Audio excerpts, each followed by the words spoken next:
तो hello friends है ना यार बेटा मेरी तो तीन तीन लगाओ कौन कौन बांग जे चला तीन ले पेलंग दा पायरा nyel be ओहो से माने लॉलोगे सितुंग दा तीन ले चला पायरा माने इन लगा सितुंग दा सितुंग तो हेने जाबा कना इन हेने मान हेने कान गी आर नुई काला पटाव हेने कना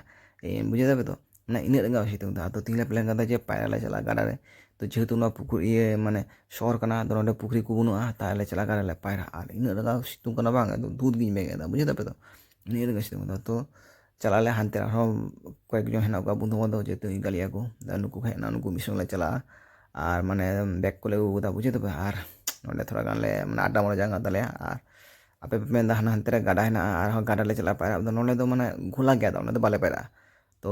चला ले तो आर नोंडे थोड़ा गान ले चा को ले ᱧᱩ केदा जेहेतु गरम ले चा ᱧᱩ केना मजा गया दा बुझो आर नुकु पागला लेका को चला दा गाड़ी आर को लांदा आर चल का पे ᱧᱮᱞ दा वीडियो कमेंट तो लाइक तो और सब्सक्राइब तो